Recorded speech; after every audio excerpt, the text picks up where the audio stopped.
Learn how to draw simple, beautiful flowers. The materials you need are a pencil and eraser, white paper, any round object to trace, a Sharpie, and whatever you want to color with today. The elements of art that we will focus on are line, shape, color, and space. In particular, how do you overlap your flowers for scale and placement in your composition? Your I Can statement is I can draw unique and beautiful flowers using elements of art, line, shape, and color. To begin, you can have your paper going either portrait or landscape style. It is completely up to you as the artist. Also, grab a series of round objects to trace for your flowers. They can be any size and the placement can be anywhere that you would like. I want to encourage you, the artist, to experiment with previous knowledge of lines and shapes to create a more complex composition. This piece should be a metaphor for how much you've grown. We are essentially using simple shapes and lines to create unique, one-of-a-kind flowers, just as unique as you. You can draw as many or as little as you want to create a composition that is aesthetically pleasing and interesting to you.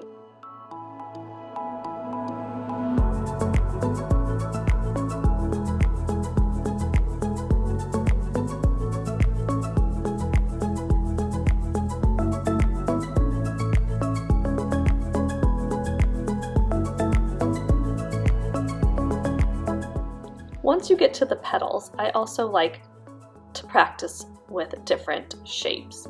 So you can use rectangles or ovals or semicircles to create unique petals for your flowers.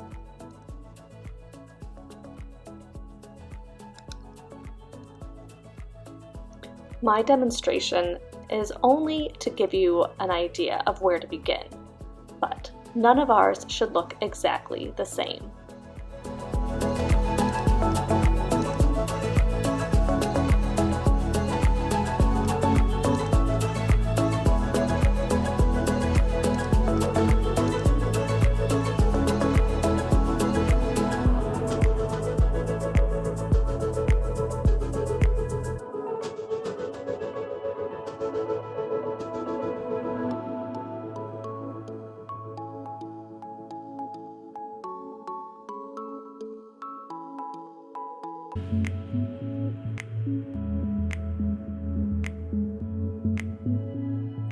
Once you finish drawing all of your flowers with your pencil, feel free to trace those lines with a Sharpie and then choose whatever materials you would like to add color.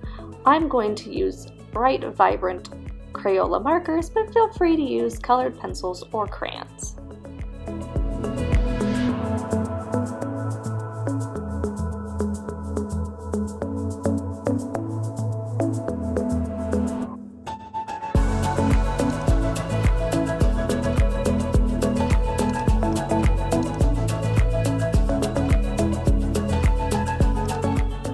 As you finish adding decorative details to your flowers, I'd like to leave you with this thought. Surround yourself with people who allow you to blossom. Where flowers bloom, so does hope. I can't wait to see your beautiful flowers. Well done once again, my most amazing artists.